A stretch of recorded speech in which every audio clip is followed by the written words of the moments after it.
Y les comparto la pantalla.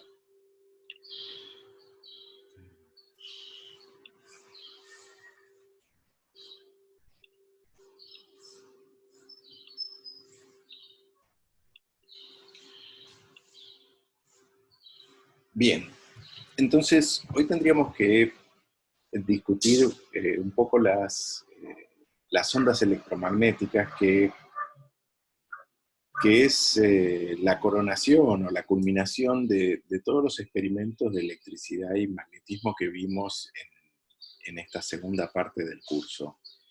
Eh,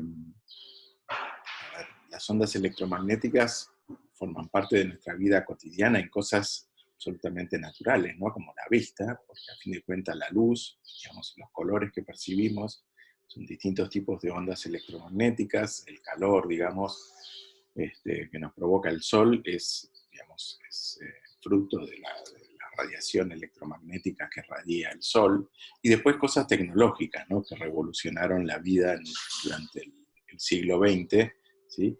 Especialmente todo lo que tiene que ver con las telecomunicaciones, ¿no? La señal de teléfono, la señal de wireless, son todas ondas electromagnéticas. ¿Okay? Bueno, entonces, en la clase pasada yo les había mencionado que Maxwell, ¿sí? En 1864, digamos, luego de expandir o extender la ley de Ampère, se había dado cuenta que, digamos, las leyes de Gauss, la ley de Ampère y la ley de Faraday, además de las soluciones para los campos eléctricos y magnéticos que nosotros discutimos, ¿sí? Originados por distintas configuraciones de cargas eléctricas o distintas corrientes eléctricas, ¿sí?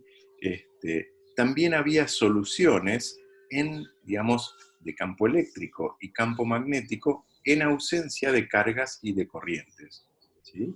Incluso en ausencia de un medio material, en el vacío, ¿sí?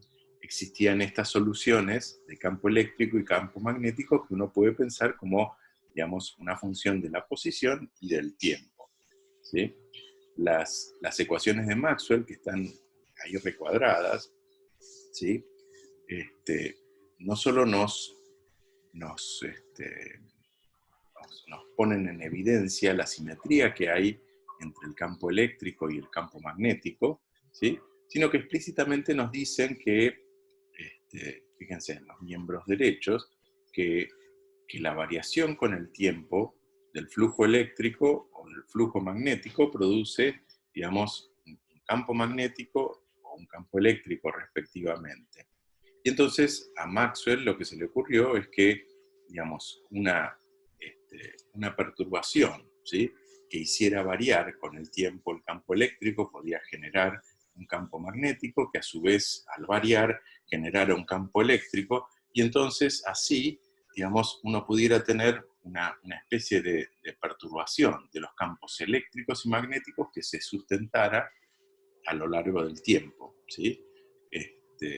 Esto es, digamos, lo que se conoce como una onda. Nosotros conocemos distintos tipos de ondas en medio material, ¿no? Por ejemplo, cuando hacemos caer, no sé, una piedra en una superficie de agua quieta, ¿sí? La perturbación que produce la piedra se traslada, ¿sí? En forma de, digamos, de ondas circulares, ¿sí? Que avanzan, digamos, en el espacio y avanzan en el tiempo, ¿sí?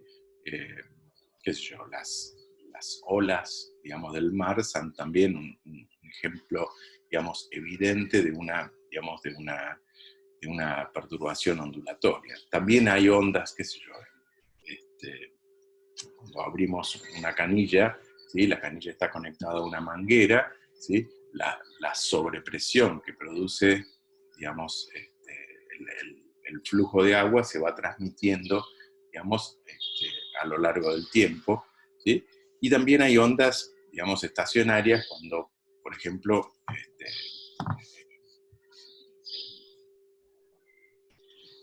tocamos la cuerda, digamos, de una guitarra o de de un piano, ¿sí? Si nosotros miramos con cuidado, la cuerda oscila alrededor de, digamos, de- de la posición de equilibrio, ¿sí?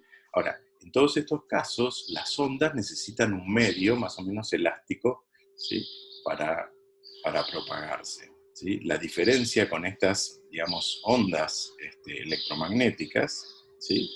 que predicen las ecuaciones de Maxwell, es que, digamos, la perturbación es el valor del campo eléctrico y el campo magnético, y no necesita ningún medio material, ¿sí? para propagarse. ¿Ok? Bueno. A nosotros se nos escapa un poco, digamos, la matemática necesaria para analizar, digamos, cómo sería la solución más general, digamos, para estas ecuaciones diferenciales, ¿sí? En el campo eléctrico y en el campo magnético, ¿sí? Pero lo que sí podemos hacer es analizar la solución más simple que satisface estas ecuaciones y que son las, digamos, las llamadas ondas planas, ¿sí? Eh,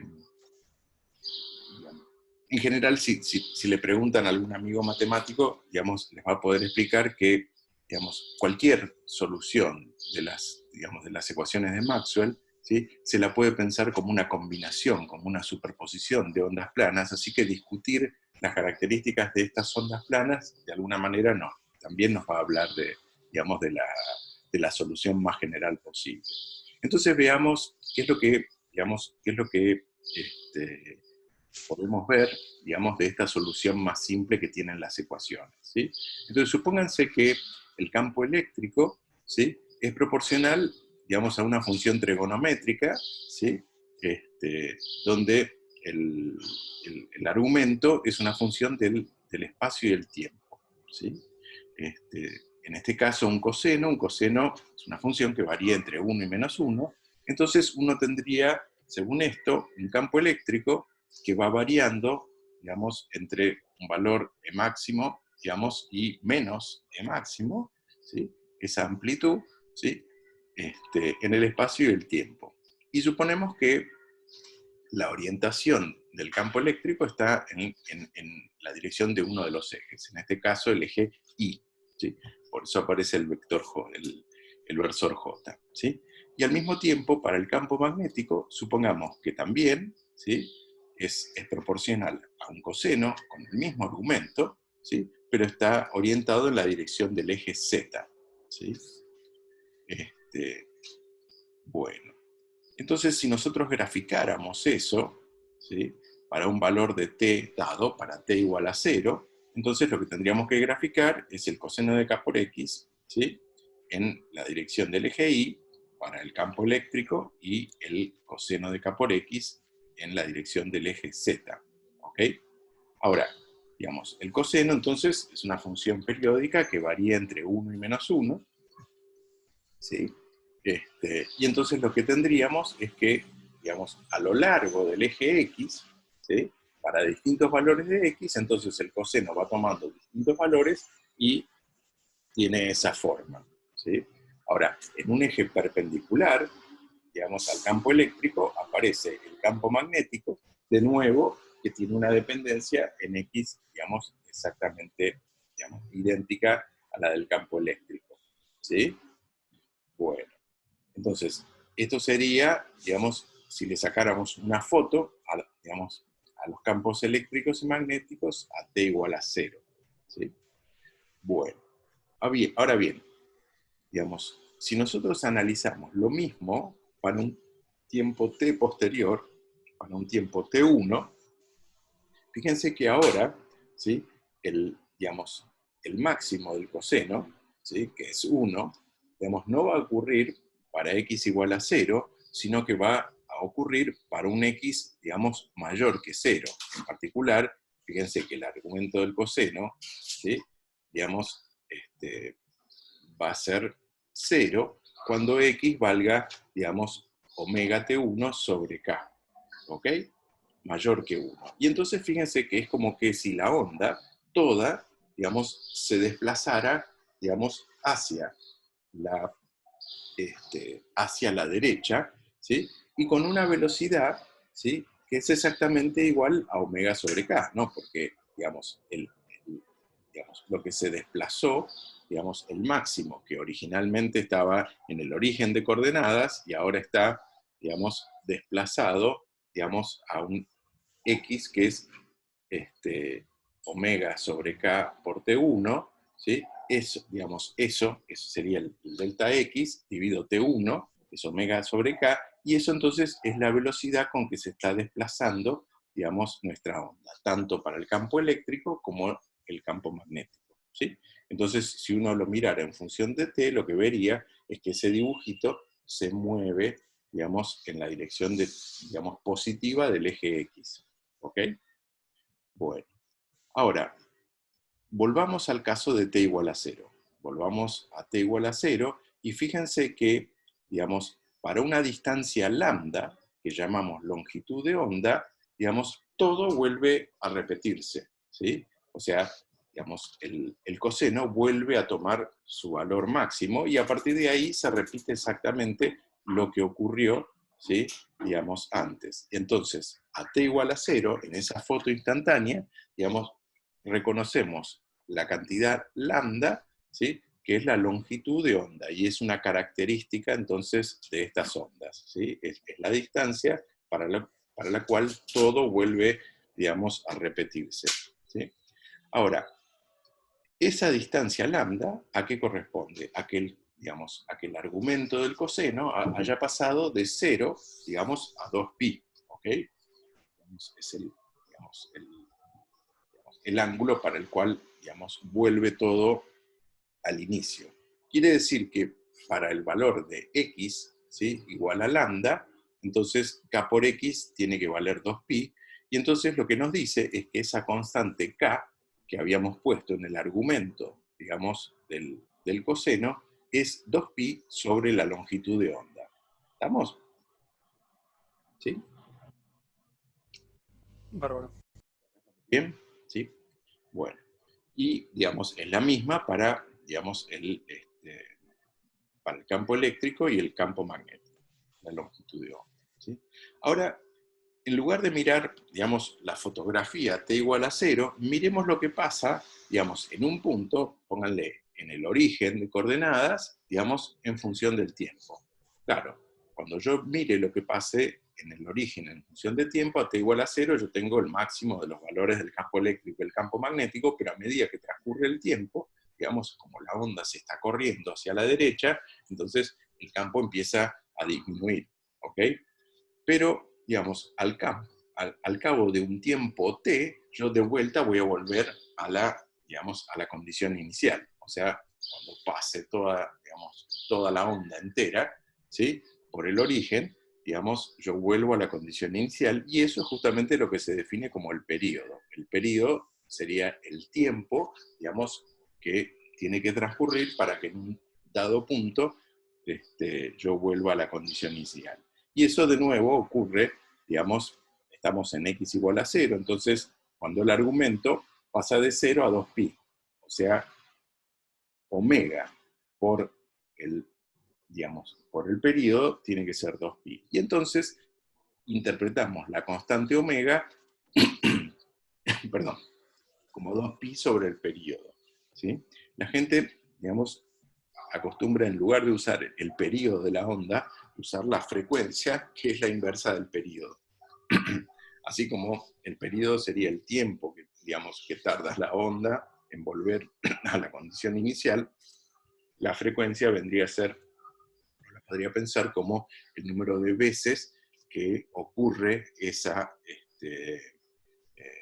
ciclo, digamos, por segundo. ¿Ok? Bueno, bien. Entonces, en términos de, digamos, de la frecuencia, en términos de la frecuencia, omega es 2pi por la frecuencia. ¿De acuerdo? Bien. Fíjense que si ahora nosotros hacemos el cociente de omega sobre k, eso es directamente, digamos, el producto del lambda, de la longitud de onda, por la frecuencia. ¿Sí? Bueno, el asunto es que, digamos, para que estas dos funciones que escribimos ahí arriba sean solución de la ecuación de Maxwell, lo que tiene que ocurrir es que este cociente de omega sobre k tiene que ser exactamente igual a 1 sobre la raíz de mu0 por epsilon 0. ¿Sí? ¿Ok? Ahora, omega sobre k, dijimos, es la velocidad de la onda. Entonces, lo que nos dice, ¿sí?, es, por un lado, que, ok, si estas funciones son solución de las ecuaciones de Maxwell, entonces la velocidad con que se propagan las ondas está fija, ¿sí? Está fija por el valor de mu0 y epsilon 0, y es c, ¿ok? Y por otro lado, nos dice que yo voy a poder tener, digamos, distintos valores de longitud de onda, ¿sí?, y distintas frecuencias, pero, digamos, el producto de la longitud de onda por la frecuencia siempre va a estar fija, ¿sí?, y va a ser igual a la velocidad de propagación c, ¿sí?, que está determinada por, digamos, mu0 y epsilon 0. ¿Ok? Entonces, digamos, tenemos efectivamente soluciones a las ecuaciones de Maxwell, ¿sí?, que corresponden a la situación en que no tengo, digamos, no tengo cargas, no tengo corrientes, ¿sí?, incluso no tengo un medio material, sino que puede ser el vacío, y, digamos, en el vacío puedo tener, digamos, distintos valores de longitud de onda y de frecuencia, pero siempre tal que la velocidad de la onda sea este valor fijo, digamos, que llamamos c, ¿ok? Digamos, a los distintos valores de longitud de onda, ¿sí?, y de frecuencia que pueden tener las ondas electromagnéticas, se lo llama espectro, y, digamos, vamos a discutir un cachito más adelante, digamos, cómo es ese espectro, ¿ok?, en términos de cosas más conocidas. Entonces, esto fue lo que, digamos, lo que encontró Maxwell en 1860 y pico, estaba en la transparencia anterior, ¿sí? Y entonces, Heinrich Hertz, en 1886, digamos, se hizo la pregunta, pero bueno, ok, muy lindo esto, pero ¿realmente existen las ondas electromagnéticas? O sea, ¿es algo que yo puedo medir? ¿Sí? Bueno, y entonces, entre 1886 y 1889, realizó una serie de experimentos tratando de medir, ¿sí?, verificar la existencia de estas ondas electromagnéticas. ¿Ok? Claro, digamos, lo que sabía Hertz era que, digamos, una distribución de cargas, ¿sí?, de cargas eléctricas estáticas, generan un campo eléctrico constante, como el que calculamos en tantos ejercicios, digamos, ¿sí? De la misma manera, una distribución, digamos, de cargas con velocidad constante, o sea, una distribución de corrientes, generan un campo magnético constante. Pero yo, para tener estas ondas electromagnéticas, lo que necesito son campos eléctricos y campos magnéticos, ¿sí?, que varíen con el tiempo. Entonces, digamos, lo que inmediatamente dedujo Hertz era que para generar estas ondas electromagnéticas, lo que necesitaba eran, digamos, cargas eléctricas que estuvieran aceleradas, ¿sí? Ahora, ¿cómo acelerar, digamos, cargas eléctricas? ¿Sí? Bueno, digamos, la carga eléctrica en presencia de un campo electrostático intenso, digamos, necesariamente se va a acelerar. Y entonces se fabricó, digamos, lo que él llamaba un generador, ¿sí?, de ondas electromagnéticas, que es el dispositivo que está más abajo, ¿sí?, que son dos alambres, digamos, conductores que están conectados cada uno a una esfera, digamos, conductora, digamos, más chiquita y una esfera más grande, ¿sí? Entonces, Hertz lo que hacía era aplicar una diferencia de potencial muy, muy alta, ¿sí?, a esos conductores, de manera que las dos esferitas chiquitas, que están, digamos, puestas una frente a la otra, digamos, estaban a una diferencia de potencial, digamos, muy alta. Tan alta, digamos, imagínense que eso funciona como, digamos, como un capacitor, ¿sí? Entonces, tengo todas las cargas, digamos, positivas, en una de las esferas todas las cargas negativas, en la otra, en las esferas chiquititas, las que están enfrentadas, ¿sí? Y entonces entre ellas se genera un campo, digamos, eléctrico muy, muy intenso. Ahora, cuando el campo eléctrico es suficientemente intenso, ¿sí? Lo que ocurre es que, digamos, el campo le arranca a las moléculas de aire, ¿sí? Que están entre las dos esferas, los electrones, digamos, y los acelera hacia la placa positiva, mientras que el resto de la molécula que está cargada positiva viaja en la dirección opuesta, ¿sí? Y eso se percibe como una chispa, ¿sí? Como el magic click, o como, no sé, los dispositivos con que ahora se prenden los calefones o lo que sea, ¿sí? Eso genera una chispa eléctrica. Ahora, fíjense que cuando se produce esa descarga, entonces lo que tengo son electrones que están acelerados por el campo, digamos, eléctrico tan intenso. Entonces, ese campo eléctrico, perdón, esa carga acelerada, ¿sí? Genera, ¿sí? Digamos, un campo eléctrico variable que a su vez genera un campo magnético variable, y eso entonces es lo que desencadena, digamos, la onda electromagnética, ¿sí? Que se propaga en el espacio. Y entonces a 1,5 metros, 2, digamos, Hertz lo que colocaba era la antena, que son los dispositivos que están, digamos, en el estante de arriba, y que básicamente es un conductor, ¿sí? Digamos, cerrado en sí mismo, pero que, digamos, no se conecta, sino que está de vuelta conectado a dos esferitas. ¿Qué es lo que pasa? Cuando pasa, digamos, el campo magnético y el campo eléctrico a través de él, ¿sí? Esas variaciones produce de nuevo sobre, digamos, sobre esos conductores diferencias de potencial, y esas diferencias de potencial, digamos, generaban chispitas, ¿sí? Digamos, entre las dos esferitas de la antena o del receptor, ¿sí? Que Hertz miraba con una lupa. Entonces, fíjense, lo que había conseguido era, digamos, cuando producía descargas de un lado, obtenía descargas del otro. Y esas descargas, digamos, se transmitían, digamos, por el aire. ¿Ok? Hertz hizo, digamos, durante varios años experiencias, ¿sí? Y demostró que, digamos, que efectivamente lo que sea que se producía en el generador se comportaba como una onda, en el sentido que se reflejaba, digamos, e interfería, digamos, como las ondas. Él, por ejemplo, les interponía pantallas metálicas, y entonces veía cómo esas ondas se reflejaban, ¿sí? Y interferían. A través de interferencia, él midió, ¿sí? La velocidad que tenían estas ondas, ¿sí? Y encontró que efectivamente era del orden de, digamos, de 3 por 10 a la 8 metros, de 300.000 kilómetros por segundo, ¿sí? Que era exactamente, digamos, la velocidad que Fizeau, digamos, en el siglo XVIII había medido para la velocidad de la luz, ¿sí?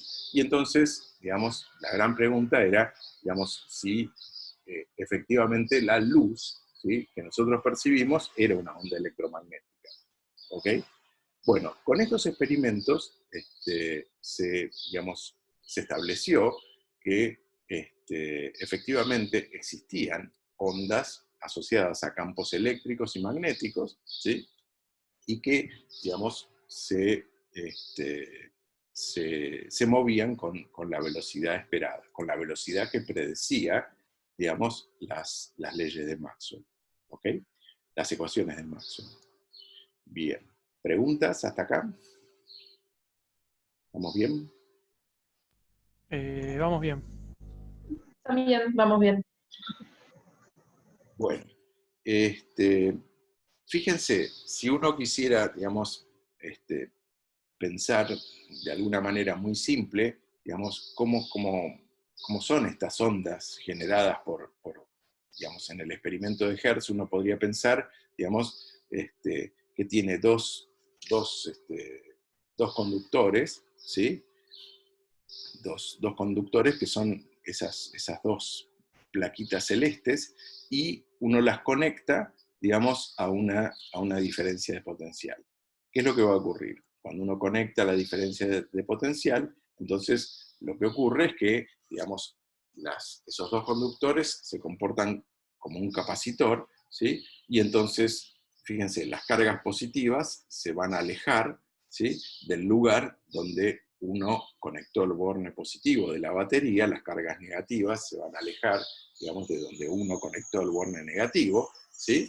Y entonces esas cargas que se escapan, ¿sí?, generan, digamos, digamos, campos magnéticos, porque son cargas en movimiento, y esos campos magnéticos inducen, digamos, campos eléctricos, ¿sí? Y así sucesivamente, ¿ok? Por supuesto, una vez que, digamos, las cargas se fueron, digamos, se ubicaron y llegaron a una posición de equilibrio entre las dos patitas de esta especie de antena, se llama, ¿sí?, el campo eléctrico, digamos, ya no cambia con el tiempo, y entonces no hay, digamos, un campo magnético generado, ¿sí? Si uno quisiera que se siguiera generando, ¿qué es lo que tendría que hacer? Uno tendría que desconectar esto, ¿sí?, y volverlo a conectar al revés, para que las cargas que están en los extremos de esos palitos, digamos, vayan en dirección contraria. Es decir, digamos, tendría que conectar, digamos, a una diferencia de potencial alternante, a una corriente, digamos, alterna. Y entonces, en ese caso, digamos, ahí sí, lo que uno generaría, digamos, es el campo, digamos, eléctrico variable, que a su vez, digamos, cuando varía en el tiempo, genera un campo magnético asociado, ¿sí? Digamos, entonces, el receptor, digamos, el generador de ondas, digamos, de Hertz, de alguna manera funcionaba, digamos, de esta manera, ¿sí? Y por otro lado, cuando esas ondas electromagnéticas, que es un campo, digamos, eléctrico, que varía en el espacio y en el tiempo, llega a digamos, al receptor, lo que produce es lo mismo, movimientos de carga, ¿sí?, que se puede medir como una diferencia de potencial entre, digamos, los dos conductores, ¿sí? A estos, digamos, se los suele llamar antena, y bueno, las hay de muchos tipos, pero la más simple, fíjense que son exactamente estos, son estos palitos que están en el aire, y entonces que perciben los campos, digamos, eléctricos y magnéticos que van variando en el tiempo, ¿ok? ¿Sí? Entonces, lo que mide la antena es una diferencia de potencial, ¿sí?, entre los elementos, ¿sí?, de la antena, que va variando con el tiempo, ¿sí? Por supuesto, digamos, es muy chiquita esa señal, es necesario, digamos, amplificarla, ¿sí?, para que sea apreciable. Pero el principio de funcionamiento es exactamente este, ¿ok? Bueno, bien.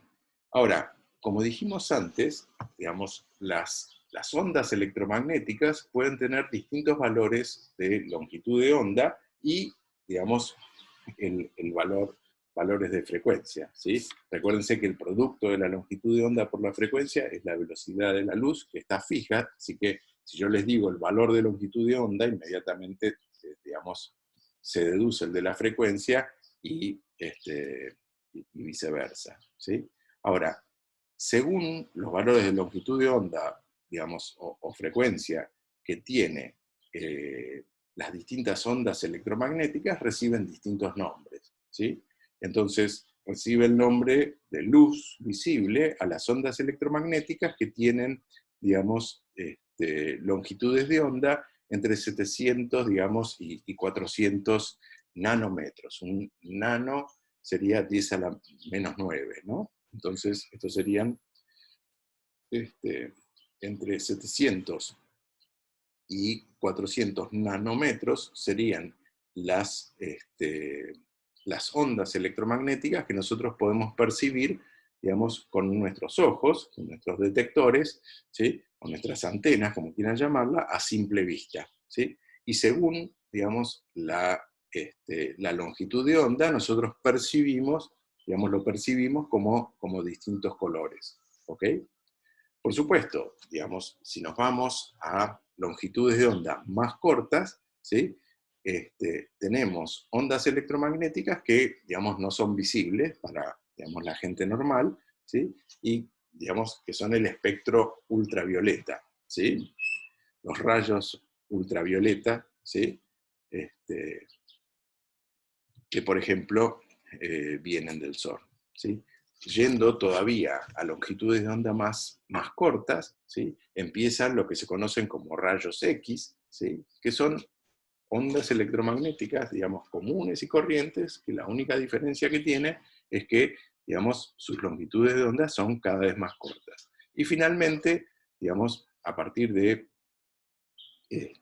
longitudes de onda del orden de 10 a la menos 10 metros, entonces lo que aparecen, digamos, son, o se los llama rayos, digamos, rayos gamma, que son distintas formas, digamos, de radiaciones electromagnética con longitudes de onda muy cortas, ¿sí? En el otro, digamos, en el otro extremo del espectro, ¿sí? Digamos, más allá del rojo, lo que tenemos, digamos, para longitudes de onda más grande, son, digamos, el infrarrojo, que son, digamos, las ondas que nosotros percibimos, ¿sí? Como calor, ¿sí? Cuando, digamos, ponemos nuestra cara, digamos, frente al sol, ¿sí? Lo que, digamos, sentimos en la piel es el efecto de la radiación, digamos, infrarroja, ¿sí? Y bueno, y más allá, digamos, para longitudes de onda cada vez más, digamos, más grandes, aparecen las microondas y finalmente, digamos, las ondas que se usan para, digamos, las transmisiones de radio, televisión, etcétera, para comunicaciones en general. ¿Ok? Entonces, todas son, digamos, ondas electromagnéticas, todas se mueven a la velocidad de la luz, digamos, no necesitan un medio material para moverse, lo pueden hacer en el vacío, ¿ok? Y todas tienen estas características, esta relación fija entre la longitud de onda y la frecuencia, ¿ok? Bueno, bien. Por supuesto, digamos, si bien tenemos ondas electromagnéticas en el vacío, también, digamos, tenemos ondas electromagnéticas que se propagan en medios materiales, ¿sí? Nosotros habíamos dicho que, digamos, cuando nosotros generamos un campo magnético o un campo eléctrico, ¿sí? En un medio material, lo que ocurre es que, digamos, ese medio, digamos, a veces me contrarresta el campo magnético que yo quiero establecer, ¿sí? Digamos, o el campo eléctrico, ¿sí? Polarizándose. Por ejemplo, en el caso de un medio material, cuando yo creaba un campo eléctrico, si las moléculas tenían la posibilidad de orientarse, digamos, como los inducía el campo eléctrico, el efecto que aparecía era que el campo eléctrico resultante era un poco más débil, ¿sí? Y entonces eso, digamos, nosotros lo teníamos en cuenta reemplazando el valor de la constante epsilon 0 por un epsilon correspondiente al medio material. Y lo mismo con el campo magnético. El campo magnético, digamos, a veces lo que ocurría era que, digamos, los momentos magnéticos de los átomos, ¿sí? Se orientaban, digamos, en la dirección del campo magnético y entonces eso modificaba el campo magnético resultante, ¿sí? Ahora, entonces, cuando yo tenga, digamos, una onda electromagnética propagándose en un medio material, lo que voy a tener es una velocidad, ¿sí? Que ahora no es c, sino que llamémosla b, ¿sí? Y depende del valor que toman las constantes mu y epsilon correspondientes, ¿sí? Ahora, uno siempre podía relacionar la constante mu y epsilon, característica de un material, con las del vacío a través de digamos, lo que habíamos definido, digamos, unos coeficientes que eran la permeabilidad relativa y la constante dieléctrica, ¿sí? Y entonces uno puede relacionar directamente la velocidad que tiene la onda electromagnética en un medio con la velocidad, digamos, de la onda electromagnética en el vacío, ¿ok? En general, la constante dieléctrica es siempre mayor o igual a 1, y la permeabilidad en general es del orden de 1, salvo para los materiales ferromagnéticos, ¿sí? Que eran aquellos que tenían una permeabilidad, digamos, del orden de 1000 o 10.000, ¿sí? Muy, muy alta.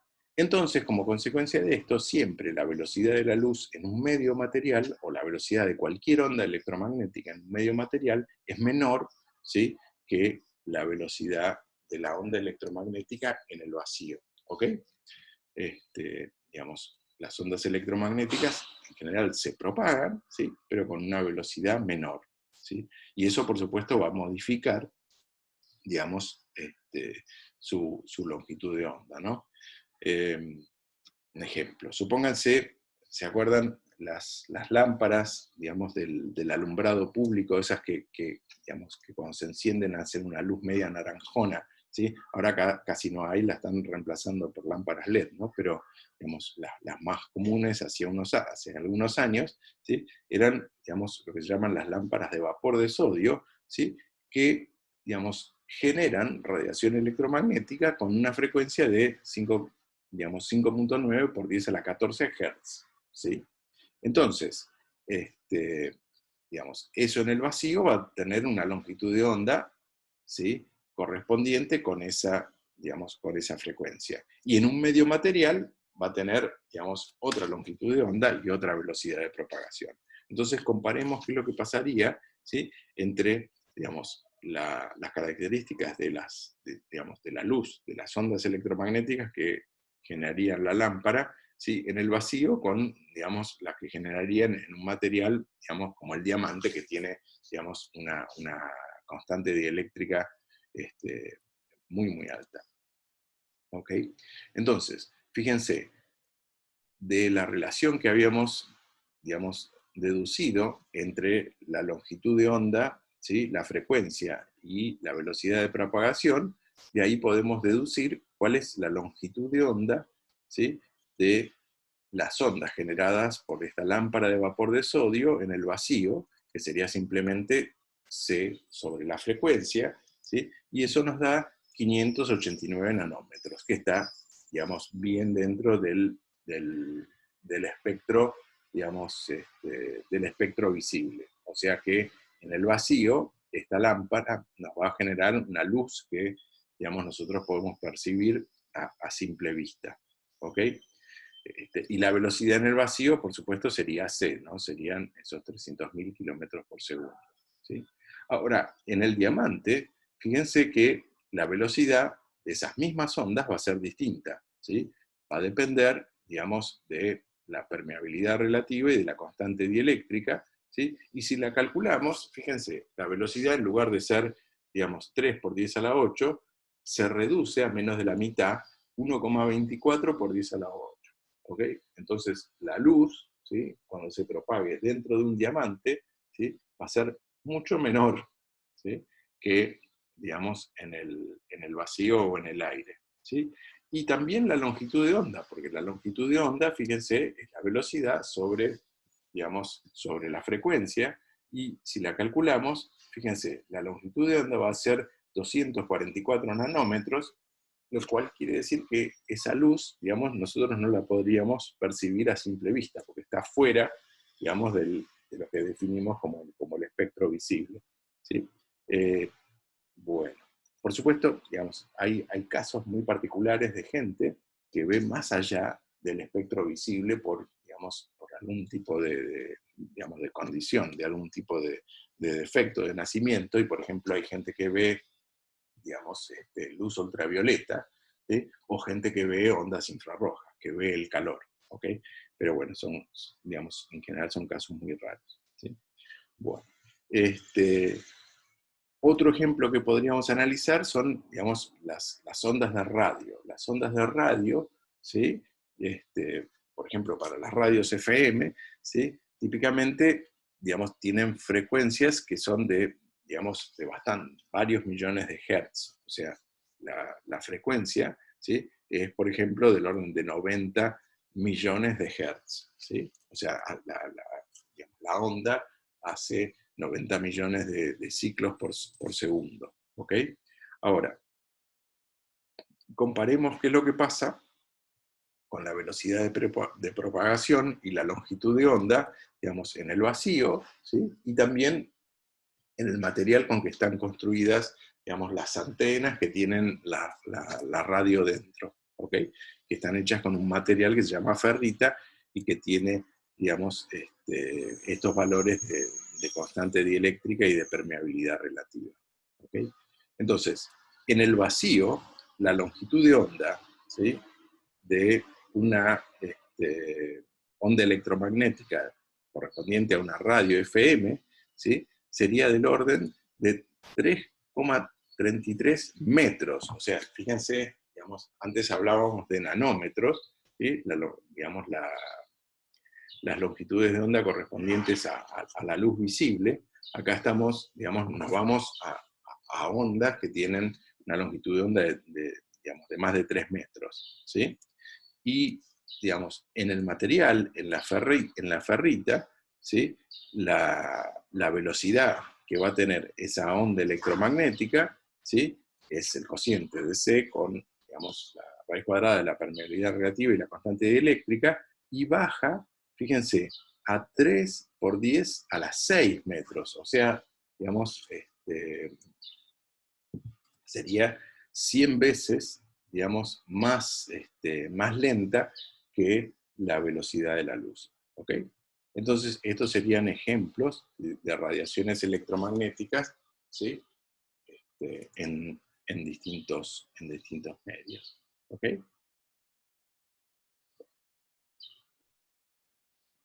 Bien. Además de, digamos, de toda eh, de todas las aplicaciones tecnológicas, ¿sí?, que tuvieron las ondas electromagnéticas, ¿sí?, el descubrimiento de las ondas electromagnéticas, a nivel, digamos, conceptual, a nivel teórico, también, digamos, el descubrimiento de estas ondas electromagnéticas fue muy, muy importante, ¿sí? Y la razón es la siguiente, digamos, durante mucho tiempo, ¿sí?, digamos, desde que Maxwell las propuso, digamos, hasta bien entrado el siglo XX, ¿sí?, la gente pensaba que, digamos, las ecuaciones de Maxwell, digamos, o estaban mal o eran una descripción incompleta, a pesar de que, digamos, Hertz había demostrado que existían, ¿sí?, la gente pensaba que, digamos, las ecuaciones de Maxwell tenían algún problema, ¿sí?, o no eran toda la historia, porque, digamos, justamente porque, digamos, las ecuaciones de Maxwell predecían que las ondas electromagnéticas, digamos, se propagaban, digamos, con una velocidad fija, ¿sí?, la velocidad c, ¿ok? Pero, digamos, no especificaban con respecto a qué referencial se estaban, digamos, propagando con esa velocidad. Y eso era un problema, ¿sí? Imagínense que tenemos, digamos, una onda electromagnética que la generamos en nuestro, digamos, nuestro referencial, digamos, O, ¿sí?, los ejes X y Z, y entonces esa onda se propaga, como dijimos, digamos, con velocidad c, ¿sí?, en la dirección X. Ahora, ¿qué es lo que le ocurre? ¿Sí? Digamos, y esa velocidad c está fija por digamos, las constantes mu0 y epsilon0. Ahora, ¿qué es lo que ocurre para una persona que mira las cosas desde un referencial, digamos X' y prima, Z', que se está moviendo con respecto al referencial anterior, ¿sí? Imagínense que, digamos, el referencial en movimiento es alguien que está sentado en un tren, ¿sí?, que se mueve en la dirección X con una velocidad v, ¿sí?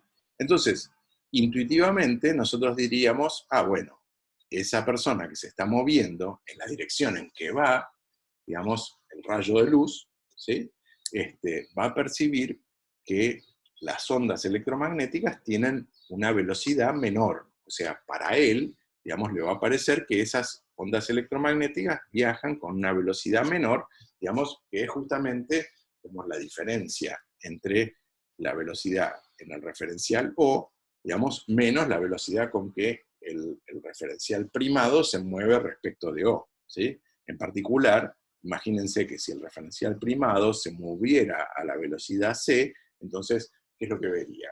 Que la onda electromagnética no se propaga, ¿sí? Sin embargo, las ecuaciones de Maxwell le dicen, no, digamos, la velocidad es c, ¿sí? Y, digamos, es respecto a cualquier observador, ¿sí? Y entonces eso, digamos, entra en contradicción, digamos, con la manera en que nosotros, digamos, sumamos las velocidades para, digamos, referenciales que se mueven unos respecto de otros, ¿ok? Entonces, efectivamente, digamos, había digamos, una especie de contradicción importante, ¿no? Porque las ecuaciones de Maxwell, digamos, no me decían con respecto a qué referencial tenía yo esa velocidad c. Para emparchar esta situación, durante, digamos, algún tiempo se pensó que, bueno, por ahí, digamos, las ecuaciones de Maxwell me predicen esa velocidad de propagación c respecto de digamos, de un referencial particular, ¿sí?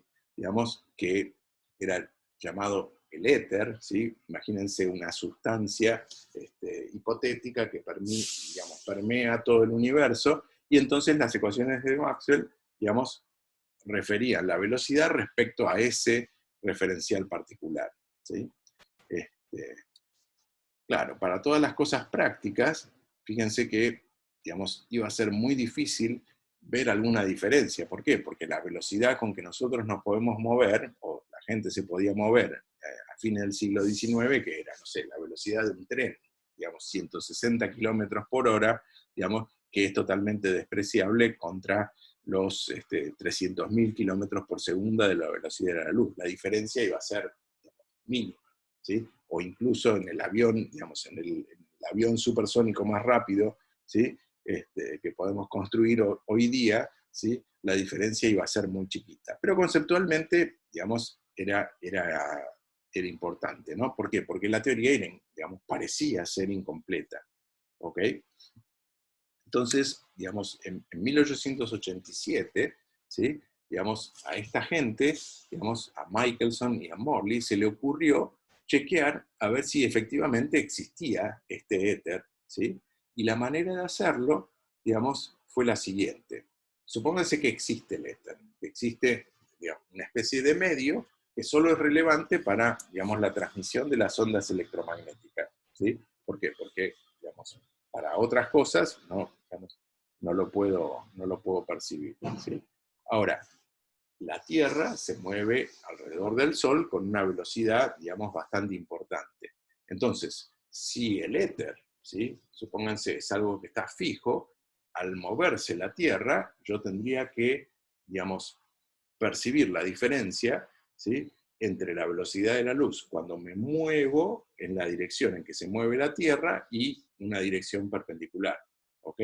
¿Por qué? Porque la velocidad, digamos, de la luz va a estar referida a, digamos, a un referencial fijo, ¿sí?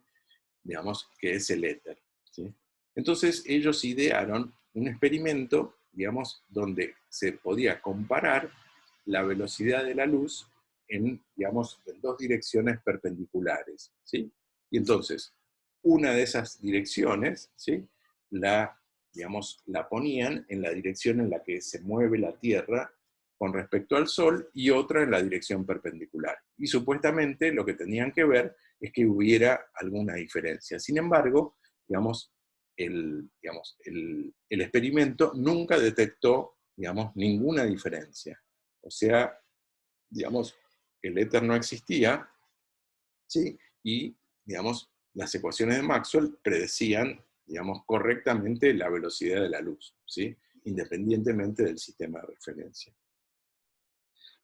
Para, digamos, resolver, digamos, esta situación es que Einstein propuso en 1905 lo que se conoce como, digamos, la teoría especial de la relatividad, digamos, y en la que, digamos, lo que hizo Einstein fue, de alguna manera, subir la apuesta, ¿sí? Y decir, las ecuaciones de Maxwell son correctas, ¿sí? La velocidad de la luz, ¿sí? Es c respecto de cualquier referencial, ¿sí? Y en todo caso, lo que tenemos que cambiar, ¿sí?, es la manera como, digamos, componemos las velocidades, ¿sí?, cuando tenemos un referencial en movimiento, ¿sí? O sea, ¿qué es lo que quiero decir? La idea es que, digamos, si por ejemplo la regla para transformar las velocidades, en lugar de ser la que escribimos antes, ¿sí?, sobre el dibujito, es esta otra, bueno, chequéenlo, ¿sí? Para cualquier referencial, digamos, ¿cómo se llama? La velocidad de la luz en el referencial primado que se mueva, ¿sí?, siempre va a ser c, ¿sí? Ahora esto, digamos, lo que cambia es, digamos, digamos, digamos, lo que cambiaría sería la forma en que, digamos, nosotros medimos, ¿sí?, la velocidad en un referencial en movimiento. O sea, la razón por la cual, digamos, en el referencial primado, ¿sí?, por ejemplo, digamos, el observador mide la velocidad también c, es porque se modificó, digamos, eh, digamos, los instrumentos con que miden la velocidad, ¿sí? O sea, se modificó, digamos, la regla con que mide las distancias y se modificó el reloj con que mide los intervalos de tiempo, ¿ok? Esto, por supuesto, digamos, se los digo simplemente, ¿sí?, es, digamos, necesitaríamos algunas clases para poder, digamos, pensarlo mejor, pero básicamente la consecuencia, ¿sí?, de pedir que las ecuaciones de Maxwell, ¿sí?, predigan correctamente la velocidad de la luz como constante, ¿sí?, en cualquier referencial, implica que en los referenciales en movimiento, ¿sí?, las distancias se acortan, ¿sí?, y los tiempos se dilatan, ¿sí? ¿Ok?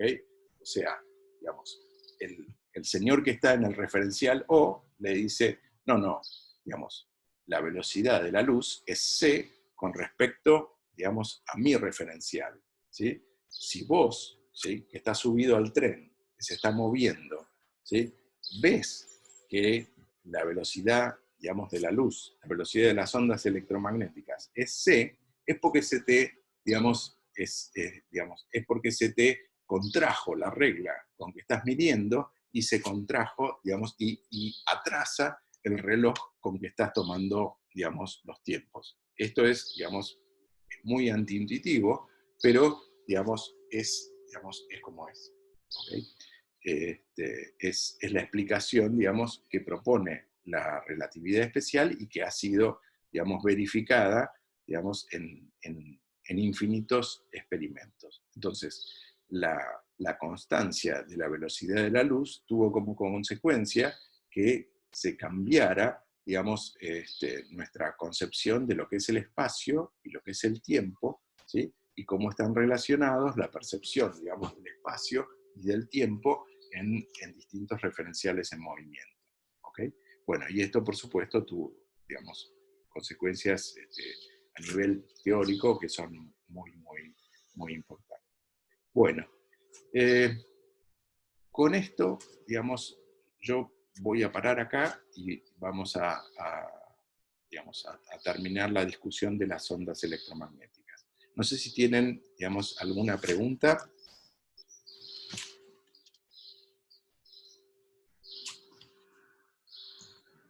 No, sin preguntas, por ahora. Entonces